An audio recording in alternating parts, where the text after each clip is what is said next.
এই দৃশ্য গোৱালপাৰাৰ ৰংজুলিৰ এটা মোবাইল টাৱাৰৰ পৰা এটাকৈ তিনিটা চোৰ নামি আহিছে আৰু তাৰ পিছতে আৰক্ষীয়ে তেওঁলোকক আদৰিছে হেণ্ডকাফেৰে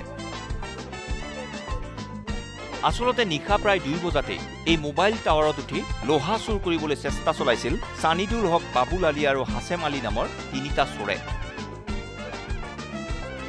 তেনেতে গৃহস্থই সাৰ পাই গাঁওবাসীক খবৰ দিয়ে ঘন কুঁৱলীৰ বাবে ওপৰত কোন আছে নেদেখিলেও মোবাইল টাৱাৰৰ তলত কিন্তু ভালকৈ পহৰা দি থাকিলে গাঁওবাসীয়ে সেই তিনি চোৰ টাৱাৰৰ পৰা নামি আহিবলৈ সক্ষমেই নহল পুৱা আৰক্ষীৰ উপস্থিতিত এইদৰে তিনিটা গভাইত চোৰ মোবাইল টাৱাৰৰ পৰা নামি হেণ্ডকাফ পিন্ধি ৰাইজৰ লপাথপা খাই পোনে পোনে গৈছে লকআপলৈ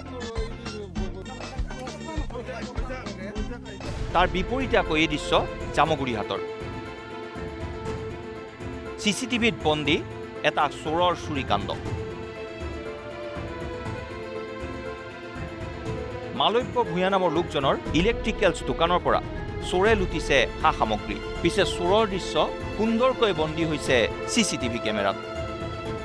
চিচিটিভি ফুটেজত যেতিয়া দেখিছোঁ যে ল'ৰাটো বেগ এটা লৈ সোমাইছে দাদাই চাগৈ ভবা নাই আৰু বিভিন্ন মানুহ আহি থাকে কিন্তু পিছতে গম পাইছোঁ যে আহি যেতিয়া মই সন্ধিয়া আহি দোকানখনত সোমাইছোঁ তেতিয়াই দেখিছোঁ দোকানৰ বস্তু খালী হৈ আছে মোৰ কপাৰ ৱেৰ নিছে মাল্টি ষ্টেণ্ড ৱেৰ ঘৰ যিটো ঘৰ ৱাৰিং কৰে অলপ দামী ৱেৰ আছিলে